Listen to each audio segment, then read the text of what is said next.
On today's show, another game against the Buffalo Sabres, another loss against the Buffalo Sabres. We'll break down a 3-2 defeat and why this keeps happening. And we catch up with friend of the show, voice of the Belleville Senators, David Foote. This is Brady Tkachuk, and you're listening to the Locked On Senators podcast. Your Locked On Senators, your daily podcast on the Ottawa Senators. Part of the Locked On Podcast Network, your team every day. Welcome. You are locked on to the Ottawa Senators, the only daily podcast covering the Sens. Down in the desert, I'm Ross Levitan, alongside Brandon Piller up in the Blue Mountains. Today is Wednesday, March 26th, and Pilsy, I haven't been this disgusted after an Ottawa Senators game since the last time they played against the Buffalo Sabres, or last place, by the way, in the Eastern Conference. Ross, I know the last couple games they played against the Sabres were a 5-1 loss and a 4-0 loss, and those are terrible, but this one actually, I think, stung more because not only are you in a playoff spot as the Ottawa Senators, not only, and we'll get to it, I know you're chomping at the bit for this one, does the out-of-town scoreboard work out perfectly, but you have Dylan Cousins now, and the player that they acquired, who's supposed to be their second-line center, Josh Norris, is out. So you have a clear advantage there. You're trying to get rolling here, coming off a win against the Devils, and you can't even muster up one even strength goal. You let go of the lead twice, and you're not able to score more than 2 goals up against the team that's 4th worst in goals against per game. Like, it was tough, Ross. But, I mean, it was one of those games, looking back, watching the condensed game, I'm not that upset about the effort. Like, that's one thing I will say. This wasn't the boys just didn't have it. They gave up. They were playing well. They were dominating. They just weren't finding ways to score 5-on-5. And then they had costly mistakes. And look, Forsey made 2 huge saves when it was 3-2 Buffalo to keep them in. The one-timer on a 2-on-1 against JJ Peterka was elite. And Forsey's got that great glove hand. We know that. Then he made another blocker save a little bit later, but I mean, the goal saved above expected is minus 1.8 for Anton Forsberg in this game. It just felt like they couldn't get a save at the right time when they were leading in the game. But I'm going to say something that I haven't said all season. This is a coaching loss for the Ottawa Senators. I did not think Travis Green coached this game properly. I thought the Travis Hamonic and Tyler Clevin pairing, we're not just singling out one guy, but that pair gave them negative minutes consistently and kept going over the boards to the extent where Travis Hamonic played 15 more seconds at 5-on-5 in this game than Jake Sanderson. That is unacceptable, especially when you're trailing a minute and a half into the third period. They should have been rolling 2 pairs, cutting out the third pair, clear giveaway behind the net, behind the opposition net by Tyler Clevin, created that 2-on-1 that Forsey had to bail him out. Hamonic on the game-winning goal leaves his coverage in front of the net to go to a guy who's already covered and behind the net. Last I checked, Pilsy, you can't really score from directly behind the net. And when he does that, he takes himself into a more vulnerable position and has to panic dive to make a recovery, and the puck just goes right past him to the one forward, maybe outside of JJ Peterka, but the one guy on the Buffalo Sabres that you cannot leave alone in front of the net, Tage Thompson, and it's in the back of your net. I was even more perplexed when that pairing was out there with 4 minutes left in the game. You're trying to make a final push, and it handcuffed this team. We don't always just go off analytics. The eye test agreed with this, me watching the game. But when you saw that scorecard come out and they had to extend the negative column to incorporate that bottom pair, you cannot be losing games this time of year because your lowest players on the depth chart are costing you in the minutes that they're playing. And it felt like that was the recipe of what went wrong, how the soup got burnt last night, and they just didn't make any adjustments in the game to mitigate that risk. Yeah, I agree. And this is kind of the way we handled it on the postcast as well, Ross. Just perplexing decisions. I still think Allmark should have started this game. If you wanted to give him rest, you should have gave him rest up against Colorado, in my opinion. And then with the Hamonic thing, look, if there were no other options, all right, we just got to sit here and eat it. But like we talked about this with Martian, like why not get a guy like Gilbert in up against his old team, get some physicality in?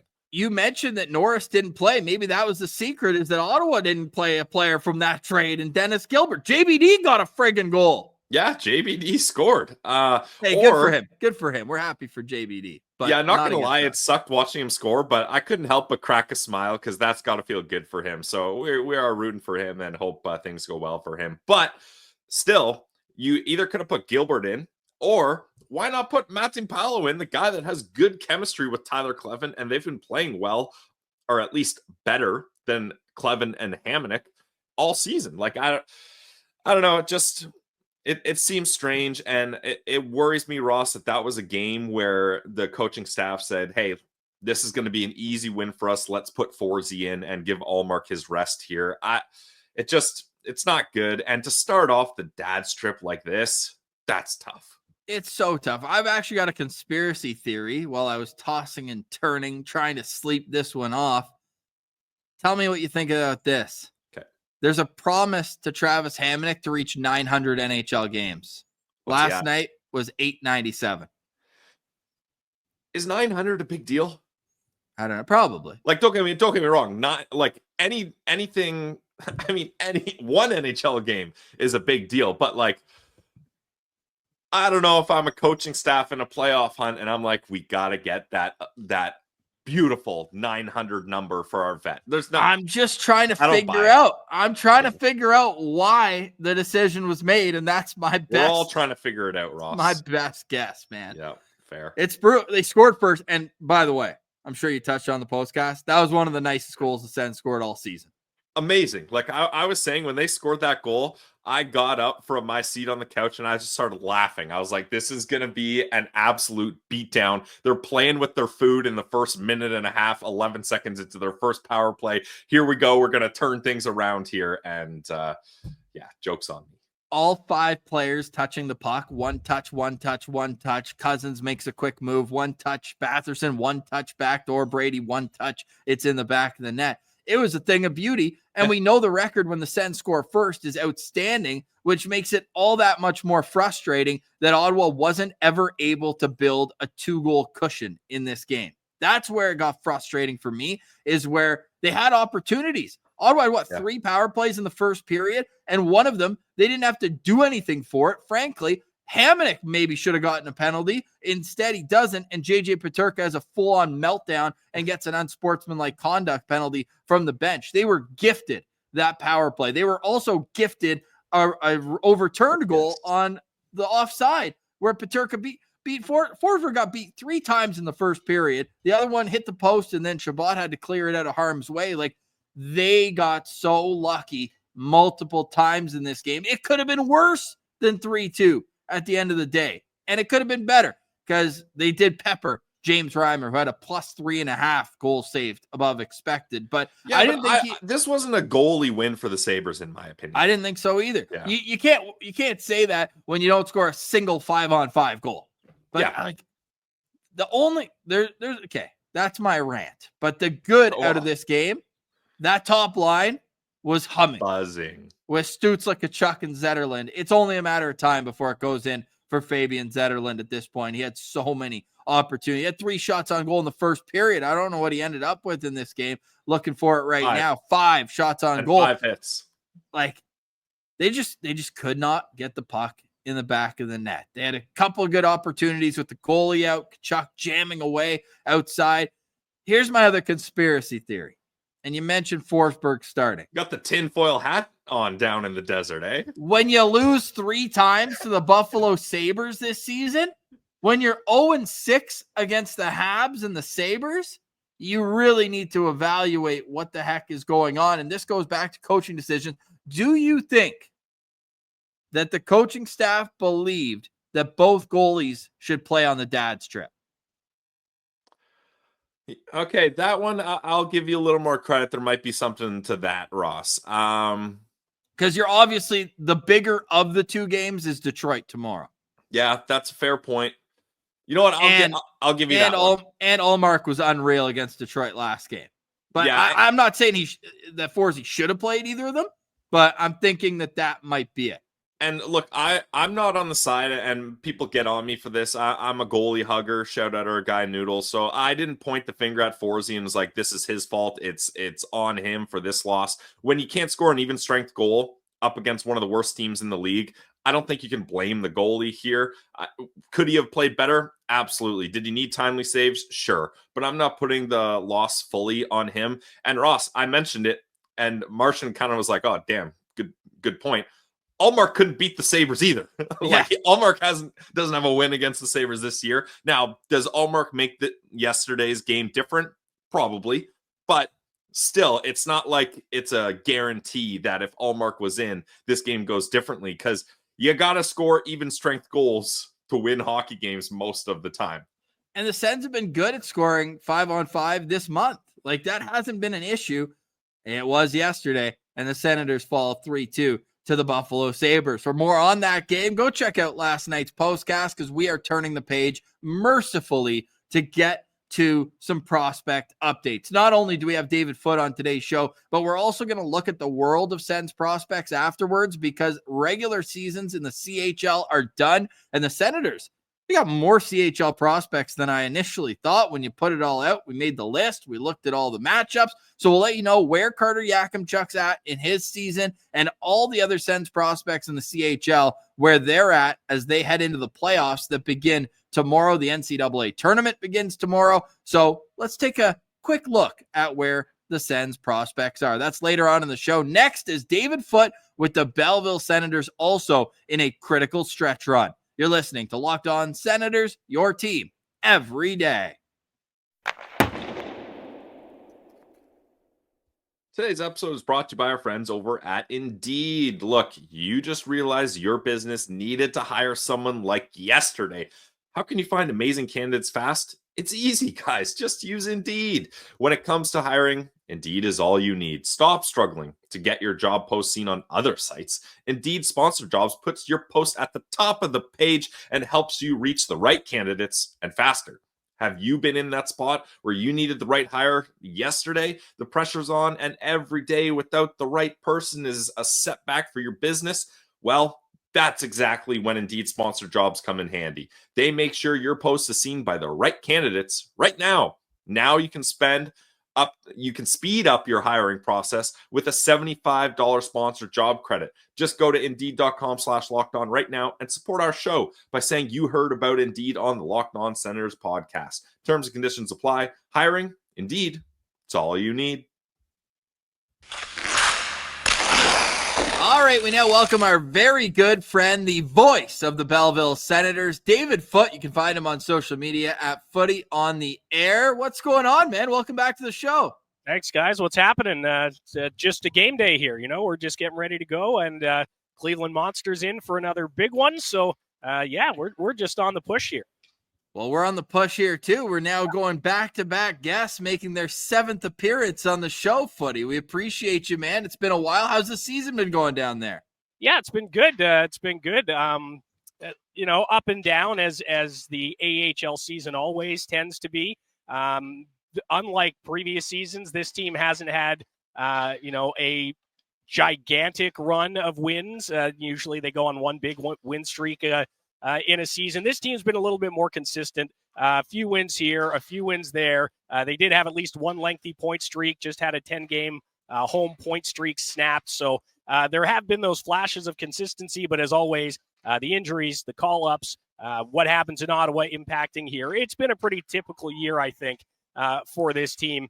And again, right down to, the playoff picture right now, where the North Division in the AHL is going to come down to the last 2 weeks of the season, and the Sens are right in the middle of the fight again. So pretty typical year down here, I would say. Yeah, that's actually what I wanted to get into, Footy, is the North Division here. Belleville right now sits just 2 points out of a playoff spot, but the Monsters are only 4 points ahead. Like, there's only a 4-point swing between three teams, two of them making the playoffs, one of them not. Can you feel that kind of pressure and the tense environment of how important these games are, especially the division matchups? Yeah, for sure you can. And Dave Bell will tell you that, that his team's kind of been in that mindset for the last month, basically, because the standings have been as tight as they've been for as long as they've been.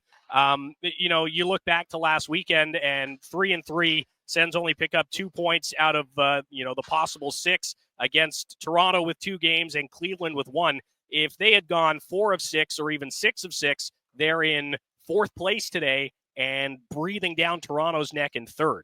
That's how quick things can change in this division, in this league. But now, like you say, you're 4 points back of Cleveland now. So a win tonight only gets you within 2 of them. It does get you tied with Syracuse, who doesn't play tonight, but the Crunch have the first tiebreaker against Belleville. Belleville has the tiebreaker over Cleveland. So really that game on Sunday was a big one, and this one is as well, especially for Belleville to win the game in regulation time, because that's the first tiebreaker. And Crooker was telling us on Tuesday that it's a huge rivalry game after a couple playoff series head-to-head, and we're looking forward to that one tonight against the Monsters. You guys have the Marlies again. You got Syracuse 3 in a row against Rochester, and then 3 in a row to end the season against Laval. So you guys are in the North Division for most of the rest of your remaining dozen games here. So we're going to be watching down the stretch because, as Pilsy can attest to, playoff hockey at CAA Arena is a little bit of a different atmosphere, and we hope that they get to experience that once again. Let's talk about some individual players, and I want to start with the trade deadline where Steve Staios' movement in the NHL affected you guys. With Zach Ostapchuk being sent back down, had 11 points, I believe, in 15 games with you guys. He did. Tristen Robins comes in. What's been your first impression of the new guy in town? He looks a little bit like Seth MacFarlane. That was That was actually my very first impression. I was like, "Oh, are you Seth MacFarlane's cousin?" He's not, but he's on the ice quick, really quick. I was saying to one of our broadcast partners the other day that it's really interesting when you get a player in that you literally know nothing about. Tristen Robins, I don't think was on anybody's radar when they were talking about the Ottawa Senators making trades at the deadline. So when you get a guy coming in with zero expectations and you just get to kind of watch him and see what kind of player he is. And, early on, again, we've seen that he's fast. He's got some hands. He's got some skill. He's smart. He's been able to, get into positions to create plays if he's not finishing them himself. He had 3 assists, I think, last weekend in a few home games. So he's been a really nice addition, a different style of player, but he's fit in well with this team here in Belleville, at least, and what they're trying to do here. Does he have a British accent, Footy? I see from Elite Prospects he's born in London, England. No, he doesn't. I asked him about that as well. He came over to Canada when he was pretty young. Lives out in Manitoba, I think, right now, actually. Skates with Garrett Pilon a bit in the summertime as well, so there was a bit of familiarity there. But no accent, at least unless he puts one on, maybe. I don't know. Well, if he's anything like Seth MacFarlane, he wouldn't have a problem doing that, right? That's right. Yeah, absolutely. Yeah. Another guy Sens fans are so curious about, and it's great to see him back and healthy, is Tyler Boucher. Had some injury concerns throughout the season. How's he looking now that he's back in the mix? Yeah, he's looking good. Scored the other night against these Cleveland Monsters on the power play. He's out here taking one-timers from the left circle right now as we chat. But you can tell that he's still kind of getting comfortable and, hasn't quite played that number of games that you really need to feel like you fit and to find that success. But excuse me, I mean, the kid's been sticking with it, right? Injury after injury, rehab after rehab, gets back out there, contributes pretty quickly after those rehab stints, and is just trying to get it together long enough to hit that level that he can perhaps get a look up in Ottawa and progress in his career. But the mindset's been outstanding for him. You can see obviously the skill that he possesses, and it's really nice to him and Phil Daou. Both really nice to see both of them getting some extended playing time this year. And he's just about to play the most games in a season, knock on wood, that he has since getting drafted. He split that season between Boston University and the Ottawa 67s, played 41 games that year, plus 4 in the playoffs. He's at 37 now so far this season. Yeah, noticed he was on the top line last game, so I wanted to ask about him. What's been the leadership group down there? Like who's pulling the rope here to bring everybody together night in, night out? Yeah, by committee, as it always is here in Belleville. Regardless of who's wearing letters, it's kind of ingrained from the coaching staff, from management, that this is going to be a true team and everybody's going to kind of play their role when it comes to leading the group. But obviously our captain, Garrett Pilon, Jeremy Davies has been wearing an A for us this year. Donovan Sabrango as well. Zach McEwen had one on as well at times. So, there's so many, Sam Gagne, when he was here, was wearing an A some nights. So, I think Dave Bell's kind of lucky in the sense that he has a plethora of experienced players, not necessarily veterans per se by the rule, but guys with experience, guys who have been in Belleville for a couple of seasons or in the Sens organization for a couple of seasons. They know how things go. They know what it takes to be a pro and to be successful. And the mood has always been great all season long here, regardless of the results. And yeah, the leadership team has a lot of credit for that, for sure. Hope you're enjoying our chat with Footy. We'll get right back to it. But first, Pilsy's got a word from one of our favorite sponsors. This episode is also brought to you by our friends over at Trade Coffee. If you're like me, if you're like Ross, if you're like Footy, your mornings have to start with a good cup of coffee. But I got tired of settling for that grocery store brands that just weren't cutting it. That's why I turned to Trade Coffee. And let me tell you, this coffee bumps it up a notch. Trade Coffee is the #1 specialty coffee marketplace in the U.S., bringing you fresh coffee from over 50 of the country's top roasters. They got experts taste testing thousands of coffees, curating over 450 amazing roasts. Whether you're new to coffee or you know exactly what you like, they will hand pick the perfect match for you. Go to their website, take the quiz. It takes only a minute, and they're going to match you with a roast that is perfect for your needs. My first bag was an absolute game changer, smooth, rich flavor, and I love adding it to my morning routine. And you can start a subscription so that there's no more last-minute grocery stores or settling for whatever is on the shelf. And if you don't love that first bag, no worries. Trade will replace it for free until they get it right for you. Right now, Trade is exclusively offering our listeners 40% off your first order at drinktrade.com/lockedonnhl. That's drinktrade.com/lockedonnhl for 40% off your first order at drinktrade.com/lockedonnhl. Now, you mentioned Sam Gagne, Footy. That's a guy with over 1,000 NHL games. He comes to Belleville, plays 19 games. Sure, he doesn't get a goal, but he does get 10 assists. I mean, 10 points in 19 games, not too bad for just stepping in. But him and Belleville or Ottawa decide to part ways mutually.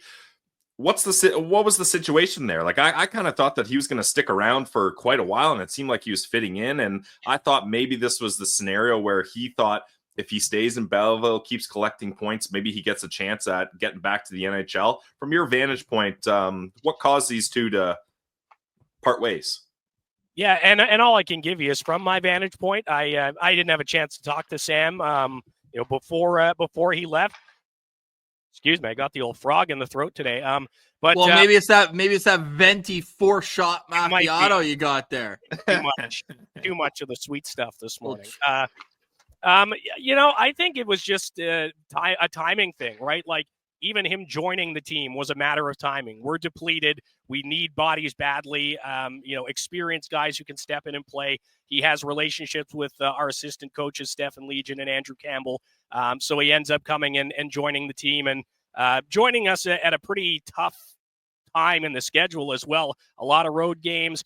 He left in the middle of our week-long stay in beautiful Wilkes-Barre, Pennsylvania. I think, honestly, it was just a situation. And at that time, I should say, we were starting to get healthier, right? So he had been around a few weeks. We're starting to get some bodies back, and this is a development league. And regardless of if you've played 1,043 games in the NHL, the younger guys and the property of the organization prospects, as you know, are going to have to play. So I think it might have been one of those writing on the wall situations that, my playing time's probably going to go down because they're getting bodies back. I don't maybe necessarily want to be riding the bus 7 hours to Pennsylvania when I don't have to. And I'll just head home and spend time with my wife, my family. And again, that's just my assumption on what happened. And who knows, you could see him around again. Belsy talked a lot about how having him here was like having another development coach. And that is always kind of the next step, for a lot of players. So he knows a lot of people in the world of hockey, and maybe that's the next step for him. Who knows? So like player coach, can we see Belsey put the gear on here and throw a couple hits? I think Andrew Campbell was getting close at one point when we were down to 5 defensemen, but I don't know if Belsey, it'd be dangerous, I think, if Belsey got out there for the other team. Can you confirm or deny the Ohio State gear discussion around Stephen Halliday? 1,000% confirmed. Yeah. The Air Maxes is all time. They're nice. They're nice shoes. I got and the color scheme kind of fits, but no, 100%. You know if Hallie's in the building because his shoes are out in the lobby with the rest of them with the Ohio State logo on them for sure. That's awesome. What's been his development like? He leads a team in scoring right now. It's wild to think he's still a rookie, right? Because he came in with his hair on fire. Last year, right? It's been about a year where he was here and for 8-9 games to finish the season, didn't have a goal. Just a bunch of assists, and then exploded for 7 in the playoffs last year, right? Yep. So his development, I think, has been right on track. It's upwards. Obviously, you can see the confidence growing. The production is clearly there if he's leading the team, and he's not hitting one stat category lopsided. He's dishing and he's scoring a bunch as well. I wish he'd shoot a little more because he's got a rocket, but he's been fantastic. There's obviously a reason why Ottawa has brought him up for a couple of practices to get a look and see how he would mix right now with the guys who are up there. And Dave Bell said on TSN 1200 yesterday that he doesn't feel like Hallie's too far off, right? So I think it's the Drake Batherson, Josh Norris pathway here where you're going to get your full year in the AHL, barring an incredible camp to start next year. And whatever the depth chart looks like, you're probably going to start in Belleville. And if you come out flying and like gangbusters and you're having the success and the production, then sure, you'll end up in Ottawa sooner than later. But he is right on the cusp for sure, in skill, in smarts, and in size as well. He just looks like he can play. Yeah, it's awesome. I mean, he was already on our radar, and then we sat down with Tim Stutzla about a month ago, and we're like, hey, which young kid that's come up this year has impressed you? We were expecting one of the guys that actually played a full season, and he went with Stephen Halliday just from training camp and a practice with him. What is it on the ice that makes him so unique, I would say, as a player? For me, it's kind of always been just the way he protects the puck. Like if he's skating and he runs into traffic, he's going to turn his body and he's going to keep the puck away, or he's going to stick it between a guy's legs or pass it off, right? He just seems to really have a great sense of where he is on the ice and what else is happening and how to keep the puck in possession. Like I don't see Stephen Halliday turn the puck over a lot. Is probably the big thing. And then, like I say, I think it's just learning to play the pro game, the 200-foot game. He's taking some more face-offs, so he's learning, that skill, which is super important as well. But all in all, just, good upward trajectory for Hallie. And again, I think if he just gets it in his head, when he hits the slot, shoot the puck instead of, dish it off to somebody backdoor, he might get a couple more goals. But I'm also not going to tell him what to do. Yeah, because he's got an amazing shot. Like, it's sure, really he is a playmaker, but he's got a good shot when he decides to shoot it. Friend of the show, Stephen Halliday, great guy. Speaking of friend of the show, though, we're a hashtag goalie friendly show. You know that, Footy. And another friend of the show for us is Mads Sogaard. He's finally getting back to practice. Another tough season for him, riddled with injuries. That's been the case for him, unfortunately. But now that he's getting back into the swing of things, just how big of an impact do you think a guy like Mads Sogaard can have? Because obviously Levy's been playing amazing, whether it's in the NHL or in Belleville. But having a guy like Mads to have that 1-2 punch in the crease, that's got to be huge for this team to going down the stretch, eh? Yeah, I think if he can get back to that form, right? If he can get back to that level, he hasn't played in months at this point, doesn't have a win yet in either the AHL or the NHL. So, and as you guys know, goaltending is a sensitive position to say the least. So, given the time of year it is and the way that Levy's played and the way that Malcolm has played, it's going to frankly be interesting to see how they handle the goaltending situation here. If Sogi can come in and be that guy that we know he is capable of being, then obviously massive, incredible impact for this team to then have 3 goaltenders and a 3B, if you want, to include Michael Simpson who has, been admirable in his AHL debut season. So, he could be that guy. Will he get the chance? I don't know, because Levy has just played so well. And I think at this point, you ride the hot hand Malcolm again has stepped in huge for this team, not just because he's a celebrity here in Belleville, but because he is an excellent goaltender, an NHL caliber netminder who has come in and earned Belleville at least 10 of their wins this season, right? So it'll be interesting. And again, if Sogi's healthy and management wants him to play, he's going to play regardless of the situation.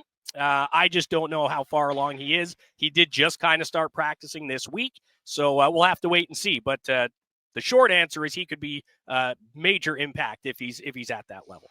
Footy, you'll be shocked to know my final question's also about goaltending. Now, Levi Merelainen, you alluded to it. He's been solid down there. Top 10 in the league in both goals against average and save percentage. Were you and everybody in Belleville surprised at all the way he was able to step into the NHL and really talk about stealing points and stealing wins? That's exactly what Merelainen did for the Ottawa Senators this year. Did that surprise people down there? I think it's always a surprise when a rookie jumps in and makes that big of an impact. But if you know Levi Merelainen and the type of player he is and the type of person he is, then no, not really surprising. He's so focused on the goal and he's, that's every night. He's so focused on what he needs to do to be successful and on that goal of getting to the NHL. And I think he's, doing everything right at this point, right? He's winning. He's not getting, too upset when he's bouncing back and forth. He's just, like I say, focusing on what he needs to do. And as he said, his job, right? He knows that. So I think that's an important thing. And I think that's one of the reasons why, no, we weren't really surprised. We'd seen the success he was able to provide here. You go up and you play behind a arguably stronger team because they're in the NHL. But you're seeing shooters that are maybe around the same caliber or only a few guys who are perhaps better. I think Levy is right where he needs to be. And it's going to be, I was just, again, talking, with Tony Brown, the voice of the Monsters, about the offseason coming. And it's going to be a real interesting situation for management to look at the goaltending and see how it's going to shape up moving forward in the organization. But Levy certainly didn't really surprise me in terms of the success and helping the team get results. Maybe the shutouts were a little surprising because that is not easy to do. Well, and it's going to be one of those types of matchups. Is Jack Greaves with Cleveland right now? Yeah, he's probably playing tonight. He played on Sunday and is extremely good. I don't know what it is. It's neat watching him play because he's smaller, right? He's closer to 6 feet than 6'7", as Sogi and a lot of goaltenders seem to be these days. So he's mobile, but positionally he's outstanding. Doesn't allow a lot of rebounds. You really have to work to score goals on that kid. I think it's like his 40th start of the year tonight or something like that. It's insane. Yeah, he's 6th in the league in save percentage as well with a .916. Should be a great goaltending duel tonight in Belleville. We're looking forward to your call on it, Footy. And hey, big stretch coming up, man. Go get a playoff spot. We'll get you on to preview the playoffs. Always a pleasure catching up with you, Footy. We'll do this again as we've done 7 times already. Always a blast having you on. And we'll chat soon.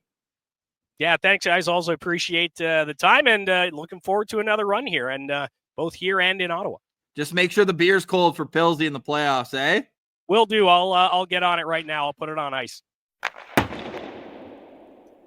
Stick taps to Footy for joining us. Really fun conversation with him, and great to see that Mads Sogaard is getting healthy down there and that Levi Merelainen continues to carry the load. Huge game for them tonight against the Cleveland Monsters. Hey, we got to give some stick taps as we always do on this show. Claude Giroux, with his game played last night, is now alone in 107th on the NHL's all-time list. Now, you might say, 107th? That ain't impressive. You know what is? Claude Giroux has played every single game available to him since joining the Ottawa Senators almost 3 years ago. And if he's able to play the next 12 games, he will be tied for 95th on the NHL's all-time games played list. So, stick taps to Claude Giroux. And oh, wait, Claude Giroux played 11 minutes at 5-on-5 last night. 11 minutes.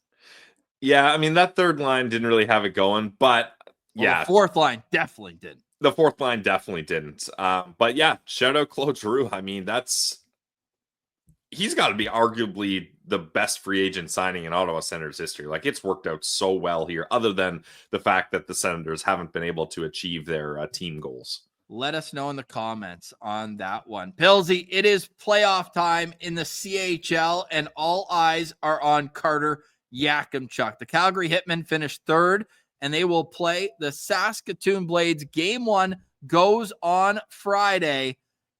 How are you approaching this? Do you want a long playoff run for Carter Yakimchuk and get that experience, those big game moments? Or are you saying, oh man, if they lose, all of a sudden Carter Yakimchuk could potentially join the Belleville Senators down the stretch?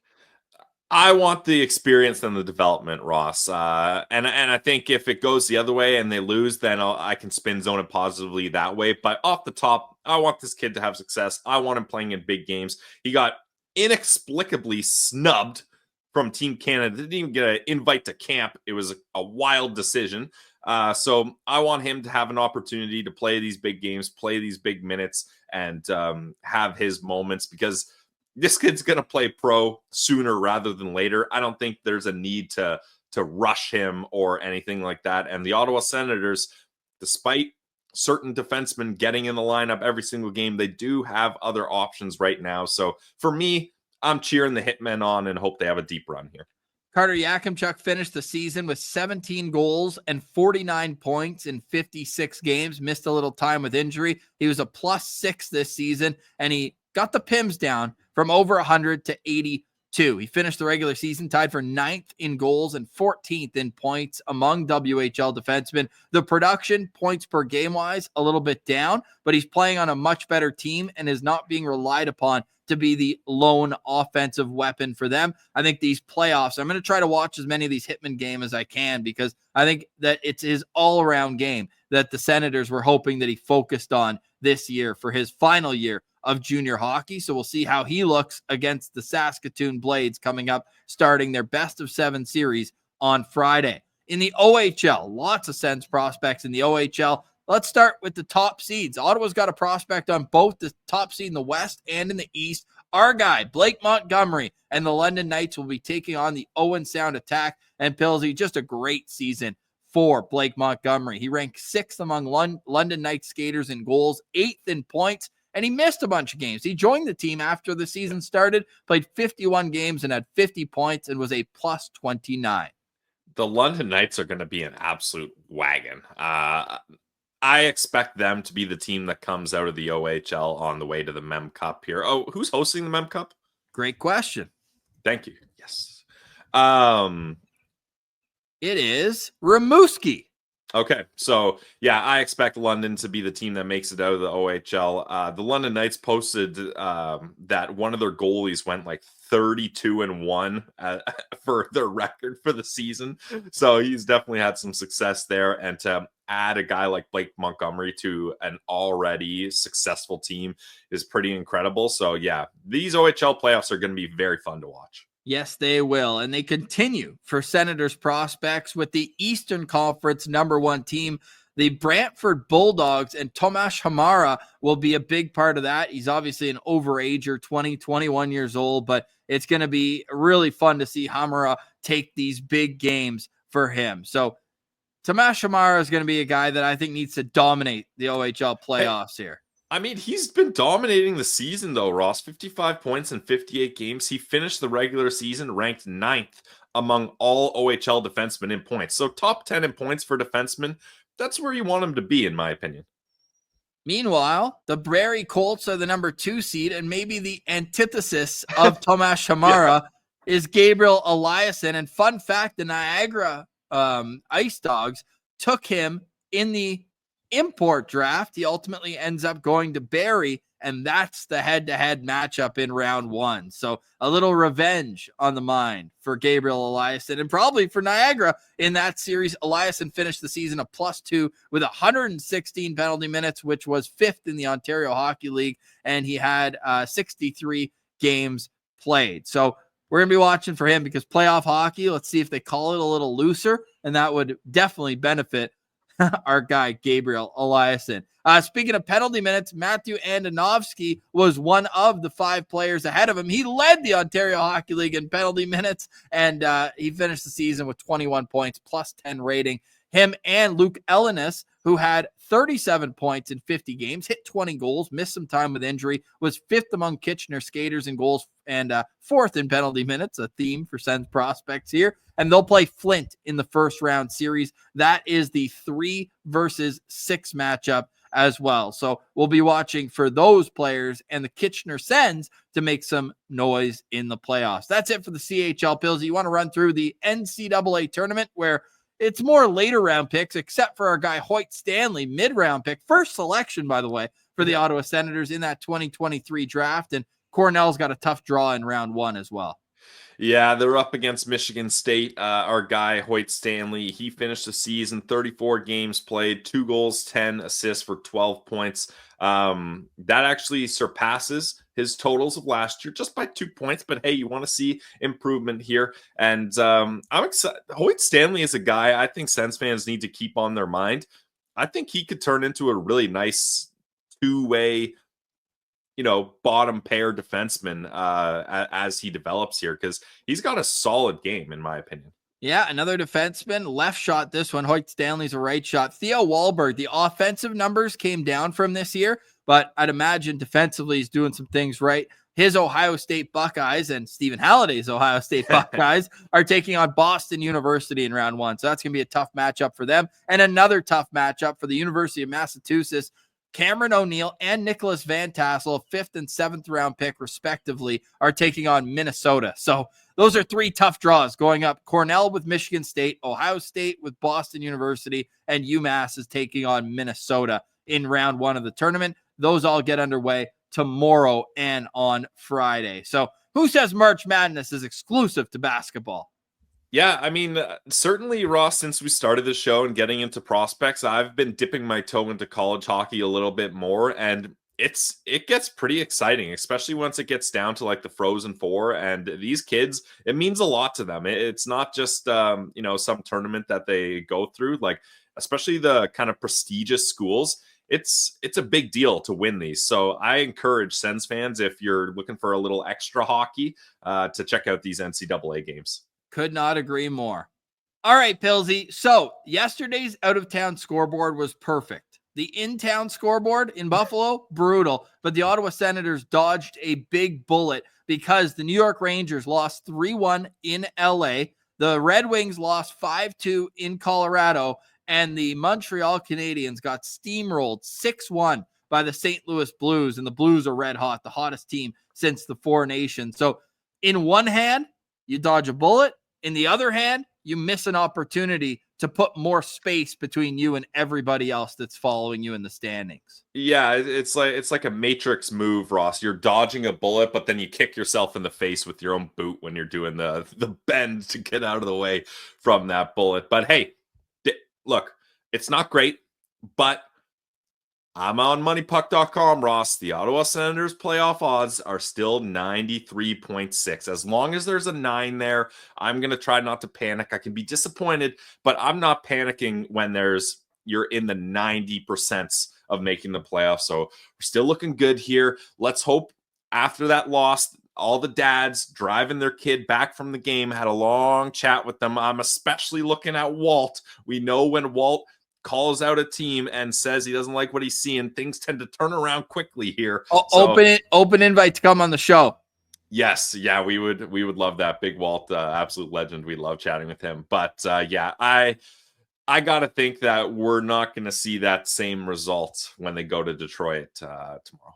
And the Red Wings are reeling right now. We'll have a full game day preview tomorrow. Just one game tonight to really sink your teeth into on the out-of-town scoreboard. So the Senators currently have 79 points in 70 games, first in the wild card. Montreal is 4 points back of them. And then 5 points back with the same amount of games played are the New York Islanders, the pesky New York Islanders that have double-digit loser points, which is twice as many as the Ottawa Senators. They're 5 points back, and they are taking on the Vancouver Canucks. We are all Canucks tonight. We love our buddies over at Locked On Canucks, and the Vancouver Canucks will be without Elias Pettersson for this game.